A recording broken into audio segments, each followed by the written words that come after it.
नमस्कार। About India channel में मैं अनिल केसरी आपका स्वागत करता हूं।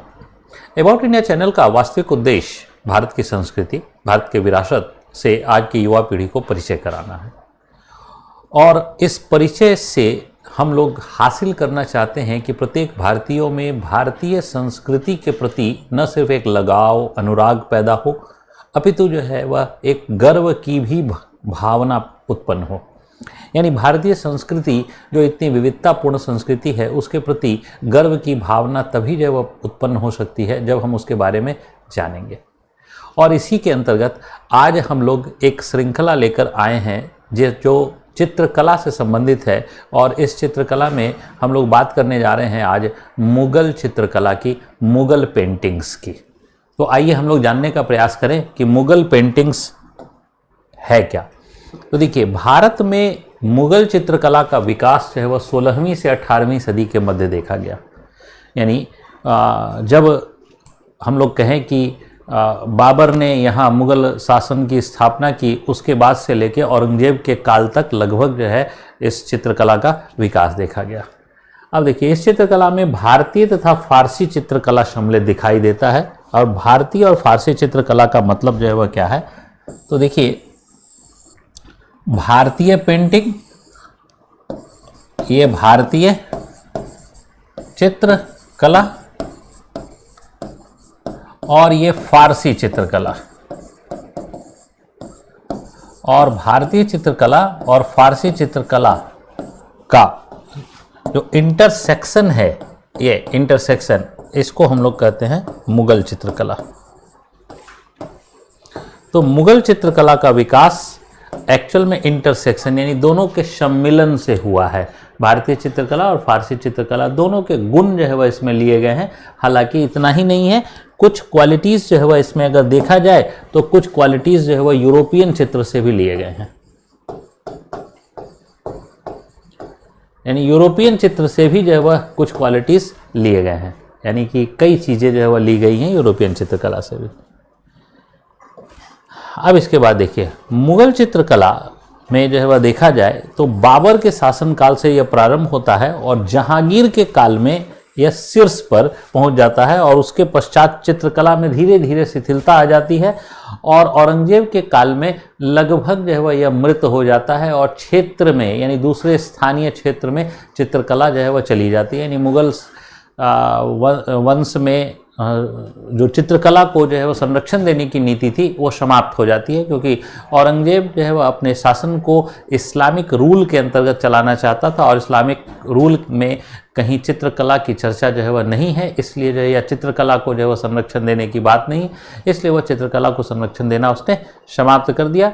तो वहाँ से जो है वह जो मुगल के दरबार में, उसके पहले यानी शाहजहां तक मुगल के दरबार में जो चित्रकार हुआ करते थे वो सब क्षेत्रीय शासकों या स्थानीय जो है वह शासकों के यहाँ जो है वह अपनी चित्रकला को लेकर चले गए थे।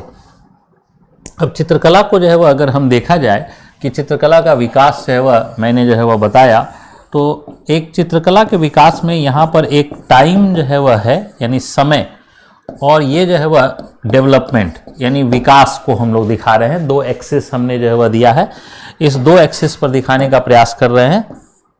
तो इसमें जैसे एक बी फॉर बाबर जो है, उसके बाद जो है वह एच फॉर हुमायूं, उसके बाद A for Akbar, J for Jahangir, उसके बाद एस फॉर शाहजहां और ए फॉर औरंगजेब। अब इसमें जो चित्रकला का विकास हुआ है, उस चित्रकला के विकास को देखें कि बाबर के टाइम से शुरुआत हो गई, प्रारंभ हो गई थी। ठीक है, विकास का ये पैमाना है, इसलिए जब डेवलपमेंट में मैंने यहाँ रखा। हुमायूं के काल में चित्रकला का जब विकास हुआ, इसके बाद जो है वह अकबर के काल में चित्रकला का और विकास हुआ अकबर के काल में, और जहांगीर के काल में चित्रकला जो है वह अपने चरम पर चली गई। शाहजहां के काल में चित्रकला में थोड़ा डाउनफॉल आया, किसके, जहांगीर की तुलना में, और औरंगजेब के काल में तो यह चित्रकला जो है वह बिल्कुल अपने निम्नतम स्तर पर चली गई। तो चित्रकला का विकास जो है वह कुछ इस प्रकार से हम लोग देख सकते हैं मुगल चित्रकला का। यानी मुगल चित्रकला कुछ इस प्रकार का ग्राफ जो है वह बनाती है। जहांगीर जो है वह के काल में बिल्कुल श्रेष्ठ और औरंगजेब के काल में बिल्कुल निम्नतम स्तर पर, यहाँ तक कि बाबर से भी निम्नतम स्तर तक जो है वह औरंगजेब के काल में चित्रकला का विकास जो है वह देखने को मिलता है। अब देखिए कौन कौन से चित्रकार जो है वह दरबार में थे, उसको अगर हम लोग देखने का प्रयास करें कि कौन कौन से चित्रकार दरबार में मौजूद थे, तो बाबर के काल में हमें जो है वह देखने को मिलता है कि बेहजाद नाम का एक कलाकार है, चित्रकार है, जो दरबार में उपस्थित है। हुमायूं के काल में मीर सैयद अली और अब्दुल समद, जिसे हेरात से, दोनों को हेरात से जो है वह हुमायूं ने लाया था, वो दोनों जो है वह मौजूद थे। अकबर के काल में चित्रकारों की संख्या जो है वह काफ़ी बढ़ जाती है और मीर सैयद अली, अब्दुल समद, दशवंत, बशावन, केशुदास, ख्वाजा, मुकुंद, ये सब जो है वह नाम है। हालांकि इसके अलावा भी और भी बहुत सारे चित्रकार की चर्चा जो है वह, कुछ इतिहासकार 19 चित्रकारों की चर्चा करते हैं, कुछ इतिहासकार 23 चित्रकारों की चर्चा करते हैं। जहांगीर के काल में जो है वह जो चित्रकार हैं उनमें फारूक बेग, दौलत, मनोहर, बिसनदास, मंसूर, अबुल हसन, ये सब जो है वह कुछ प्रमुख चित्रकार जो है वह थे। फिर जो है वह शाहजहां के काल में देखा जाए तो अनूप, मीर हाशिम, मोहम्मद फ़कीरुल्लाह, मोहम्मद नादिर, चिंतामणि, ये सब जो है वह कुछ चित्रकार थे। यानी इसका मतलब है कि चित्रकारों में निश्चित है कि इस्लाम धर्म को मानने वाले और साथ साथ जो है वह जो सनातन धर्म को मानने वाले लोग भी चित्रकला में जो है वो वहाँ दरबार में संरक्षण मिला हुआ था। औरंगजेब के काल की बात करें तो मैंने बताया कि औरंगजेब चूंकि इस्लामिक जो है वह शासन के अनुसार चलाना चाहता था, इसलिए जो है उसमें पाबंदी थी, कोई दरबार में कोई चित्रकार नहीं था। अब मुगल चित्रकला की कुछ विशेषताओं की चर्चा जो है वह करने का प्रयास करें हम लोग, तो देखिए क्या है कि चित्रकला में मिश्रण हुआ भारतीय, फारसी और यहाँ तक कि यूरोपियन शैली का भी। इसके बाद जहांगीर का शासनकाल चित्रकला का स्वर्ण काल था। इसके बाद शाहजहां के काल में क्या आता है कि शाहजहां के काल में आरेखन और चित्रण की तकनीक में परिवर्तन होता है। जैसे जो है वह पहले आरेख का मतलब है कि जैसे मैं मान लीजिए कि जो है वह एक ड्राइंग बनाने का प्रयास किया, तो ये ड्राइंग जो है वह मैंने जो है वह बनाया, तो ये जो है वह क्या हुआ, ये एक आरेख। तो इस आरेख बनाने के लिए आज मेरे पास जैसे मार्कर है, उस समय चित्रकारों के पास क्या होते थे, तो शाहजहां के पहले जो है वह कोयले का प्रयोग होता था और शाहजहां के काल में पहली बार जो है वह क्या हुआ कि पेंसिल का प्रयोग जो है वह यहां पर मिलता है। शाहजहां के काल में जो है वह क्या होता है, पेंसिल का प्रयोग जो है वह प्राप्त होता है, जो अपने आप में जो है वह चित्रकला में सहूलियत को दर्शाता है और उससे जो है वह निश्चित तौर पर गुणवत्ता का विकास होता है। इसके बाद इसी मुगल काल में ही जो है वह क्या होता है कि चित्रों की पुस्तकों का निर्माण होता है। जैसे हम लोग बात करें हमजानामा जो है वह क्या है, एक पुस्तक है जो चित्रों की पुस्तक है, यानी इसमें कई जो है वह चित्र जो है वह एक साथ जो है वह दिए हुए हैं। इसके बाद अकबर के शासनकाल में महाकाव्य और रामायण, महाभारत आदि पर भी जो है वह चित्र बनाए गए। इसके बाद देखा जाए कि अकबर के काल में जब वह भित्ति चित्र का प्रारंभ होता है और अकबर के काल में ही यूरोपियन चित्रकला प्रारंभ होती है भारत में, और यूरोपियन प्रभाव जो है वह अकबर के काल में ही मुगल चित्रकला के ऊपर देखा गया। इसके बाद देखिए भूदृश्य का चित्रण, जिसमें फोर साइटनिंग का प्रयोग है। फोर साइटनिंग को थोड़ा समझने की जरूरत है। हल कैसे, जैसे मान लीजिए कि जो है वह कोई एक लैंडस्केप बनाया जा रहा है, तो लैंडस्केप में जो हमारे आंखों के पास की जो चीज होगी वह आकार में बड़ी होगी और जो दूर की चीज होगी वह आकार में छोटी होगी। इसी को हम लोग फोर साइटनिंग कहते हैं। तो फोर साइटनिंग का प्रयोग जो है वह किया गया इसमें। इसके अलावा जो है वह देखिए क्या, जहांगीर के काल में लघु आकार के चित्र जो है वह प्रयोग किए जाते थे, यानी बहुत छोटे छोटे आकार के चित्र बनाए गए, बिल्कुल छोटे छोटे आकार के चित्र। और इन चित्रों का क्या, तो वस्त्रों में, यानी वस्त्र के ऊपर चित्र, या फिर जो है वह पगड़ी में, या फिर जो है वह धातु के बर्तनों पर भी चित्र बनाए गए। तो वह निश्चित है कि छोटे आकार के चित्र होंगे तभी जो है वह ये बनाए जा सकते हैं, तो लघु आकार के। इसके बाद चित्रों में बॉर्डर का प्रयोग का मतलब है, देखिए क्या है कि जैसे एक चित्र जो है वह बनाई गई, तो एक चित्र जो है वह ये है। अब इसी चित्र को और जो है वह ग्लोरीफाई करने के लिए, साज सज्जा के लिए क्या किया जाता था कि इसमें बॉर्डर जो है वह बना दिए जाते थे, और इस बॉर्डर को काफी जो है वह इसमें फूल पत्तियों से सजाया जाता था। इन फूल पत्तियों से जो है वह क्या हुआ, ऐसे ऐसे इस प्रकार से सजा दिया गया, जिससे जो है वह क्या हुआ कि ये जो है वह और निखर कर जो है वह सामने चला आया। अब देखिए ये एक सिंपल जो है वह था उसको जो है वह क्या किया गया कि बॉर्डर के साथ जो है वह उसको और सुंदर बनाने का प्रयास किया गया। जबकि अगर बॉर्डर यूज ना किया जाए चित्र में तो ठीक इसी प्रकार जो है वह चित्र बनेंगे। ये तो इसका मतलब है कि ये बॉर्डर का प्रयोग करके चित्रों को ग्लोरीफाई करने का प्रयास किया गया मुगल काल के दौरान में। ठीक है, इसके बाद जो है वह देखिए अधिकांश चित्र कागज पर जो है वह बनते थे उस समय, लेकिन निश्चित तौर पर जो है वह हाथी दांत पर, वस्त्र पर, प्रस्तर पर यानी पत्थर पर और उसके बाद धातु आदि पर जो है वह भी चित्र बनाए गए। पत्थर पर का मतलब है कि खास करके मार्बल पर चित्र बनाए गए हैं। तो ये सब जो है वह चित्र बनाए गए और इन सब चीजों का प्रयोग किया गया। इसके बाद चित्रों के अंदर चटक रंग का मतलब जो है वह क्या होता है कि जिसे हम गॉडी कलर कहते हैं, काफी जो है चटकदार जो है वह कलर, तो उसका प्रयोग किया गया। और इसके अलावा साथ साथ जो है वह स्वर्ण जो है वह के कलर या चांदी के रंगों का प्रयोग किया गया और उसमें धातु का प्रयोग किया जाता था। यानी स्वर्ण के रंग और चांदी के रंग के लिए उसके धातु का प्रयोग किया जाता था। और इसके अलावा जो है वह क्या है कि शासक के चित्र जो है वह में आभा मंडल बनाया गया है। तो आभा मंडल का तात्पर्य जो है वह क्या है, तो आभा मंडल का जो तात्पर्य है कि मान लीजिए कि ये जो है वह शासक का जो है वह चेहरा है। ठीक है, ये शासक का चेहरा है, तो इसके पीछे जो है ना, इसके पीछे एक हैलो बना दिया गया। अब ये हैलो आभा मंडल बनाकर क्या किया गया, इसको ग्लोरीफाई किया गया, इसको यानी शासक को ग्लोरीफाई किया गया। मैं एक दो चित्र में दिखाऊंगा जो है वह आपको।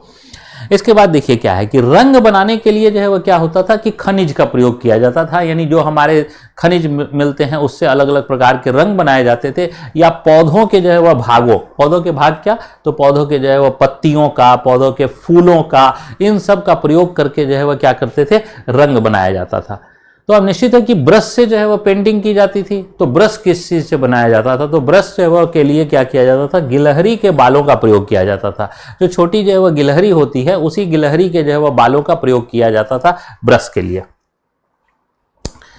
इसके बाद अब हम लोग आते हैं मुगल चित्रकला के समय में जो है देखा जाए तो विषय क्या थे, यानी किन किन विषयों पर चित्र बनाए गए। तो बहुत ही विविधतापूर्ण, चूंकि जो है वह बहुत लंबा शासनकाल जो है वह रहा है मुगल साम्राज्य का, इसलिए जो है वह उसमें विविधतापूर्ण चित्र जो है वह आना एक स्वाभाविक जो है वह बात है।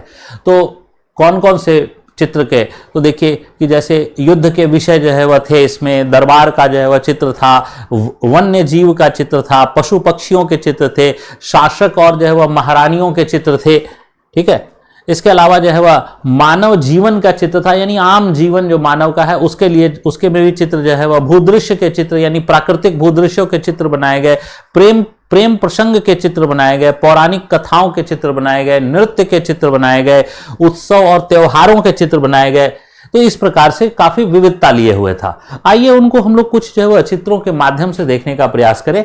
तो देखिए जो है वह ये जो है वह एक कहा जाए दरबार के अंदर जो है वह एक उपहार लेने का जो है वह दृश्य जो है वह को अंकित किया गया है। और इसमें जो है वह देखिए क्या है कि हर प्रकार के जो है वह पशु और मानव सबकी आकृति है। और इसमें जो है वह अभी मैंने जो है वह थोड़ी देर पहले बताया था बॉर्डर। तो देखिए ये बॉर्डर जो है, यही बॉर्डर जो है वो बनाए गए हैं। अब देखिए ये बॉर्डर, अब इसके और इसके बीच में जितना भी ये बॉर्डर बनाकर क्या किया गया, ग्लोरीफाई जो है वह कर दिया गया। तो ये जो है वह चित्र में बॉर्डर। इसके अलावा फोर साइटनिंग, अब जैसे यहाँ किला है तो किला तो बहुत बड़ा आकार का होता है, लेकिन यहाँ पर जो है वह मानव है तो मानव का आकार किले से बड़ा दिखाई दे रहा है। क्यों? क्योंकि ये नजदीक की वस्तु है और ये दूर की वस्तु है, इसी को हम लोग फोरसाइटनिंग कहते हैं। तो ये भी जो है वो प्रयोग किया गया। इसके बाद जो है वो देखिए यहाँ पर जो है वह क्या है, झरोखा दर्शन का जो है वह चित्र है। यहाँ जहांगीर जो है वह की उपस्थिति देखने को मिल रही है और झरोखा दर्शन जो है वह उसके मंत्रीगण और साथ साथ आम जनता जो है वह झरोखा दर्शन में मौजूद है। इसके बाद जो है वह यहाँ पर जो है वह जो अकबर के समय में रिबल ब्रदर्स थे उनको जो है दरबार में लाया गया था, वो चित्र जो है वह यहाँ पर दिया गया है। इसके बाद यहाँ पर अली कुली खां जो है वह ने एक युद्ध जो है वह किया था गोमती नदी के पास जो है वह, जो अली कुली खां जो है वह कौन था, तो वह अकबर का जो है कमांडर था।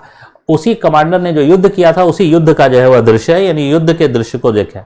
इसके बाद ये जो चित्र है इसमें अकबर जो है वह क्या है, अकबर अपने पुत्र को जो है वह रिसीव कर रहा है, यानी वह फतेहपुर सिकरी आया था जब जो है वह युद्ध क्षेत्र से लौटकर, तो वह जो है वह अपने पुत्र से मिल रहा है। इसके बाद ये जो है वह हम लोग देखें कि एक नोबेल लेडी यानी कि राजवंश की लेडी का जो है वह चित्र जो है वह बनाया गया है। इसके बाद जो है वह ये जो चित्र बनाया गया है ये भी जो है वह बैटल यानी कि जो है वह युद्ध का दृश्य जो है वह इसमें दर्शाने का प्रयास किया गया है। इसके बाद मैंने कहा था कि धातु के ऊपर, तो ये जैसे बॉक्स है, एक मेटालिक बॉक्स है, हो सकता है ज्वेलरी रखने के लिए या कोई सामान रखने के लिए इस्तेमाल होता हो। उसमें जो है देखिए कि ये छोटे छोटे चित्र बनाए गए हैं, ये सब छोटे छोटे चित्र बनाए गए हैं। तो ये जो चित्र बनाए गए हैं ये धातु के ऊपर चित्र बनाए गए थे।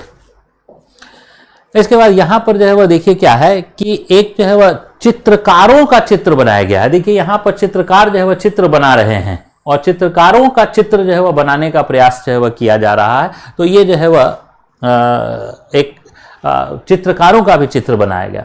इसके बाद यहाँ पर देखिए औरंगजेब के दरबार का चित्र बनाया गया है। ठीक है, औरंगजेब के दरबार में कोई जो है वह चित्रकार जो है वह नहीं है, लेकिन बाहर जो चित्रकार हैं उन्होंने जो है वह बनाया है ये। इसके बाद देखिए कि यूरोपियन के साथ जो है वह एक भारतीय का जो है वह एम्ब्रेसिंग यानी गले मिलना, ये जो है वह चित्र में है, तो आम जीवन का चित्र है। फिर ये दरबार का चित्र है। ठीक है, ये दरबार का चित्र है। इसके बाद जो है वह ये भी जो है वह देखिए क्या है कि जहांगीर जो है वह आम लोगों से मिल रहा है, उसका चित्र है। इसके बाद यहाँ पर जो है वह क्या है, तो यहाँ पर जो है वह जहांगीर जो है वह जहांगीर का चित्र है, जो खुर्रम अपने जो है वह जो बेटा है उसको जो है वह सोने के जो है वह मुद्राओं से सर्फियों से तौलकर उसके बाद उसको दान में दे रहा है। तो ये उसका पुत्र है और ये जहांगीर जो है वह है। इसके बाद देखिए ये भी जो है वह एक पोर्ट्रेट जो है वह बनाया गया है स्कॉलर्स का, और ये जो है वह मुमताज महल का चित्र है। तो मुमताज महल के जो है वह जो चित्र हैं वो इस रूप में भी जो है वह दिखाई देते हैं। ये मुमताज महल का चित्र है जो हमें आज जो है वह आगरा के म्यूजियम में रखा हुआ है। जो ताजमहल है, ताजमहल के पास जो म्यूजियम है उसी म्यूजियम में ये चित्र रखा हुआ है।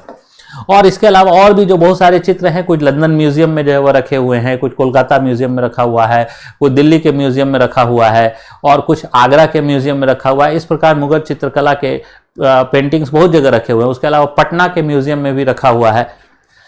ये नूरजहां का चित्र है, ये नूरजहां का चित्र है। और ये अकबर का जो है वह चित्र है, जो उसके अंतिम काल के समय का है, जिसमें अकबर वृद्ध हो चुका है, उस समय का चित्र जो है वह दिखाने का प्रयास किया गया।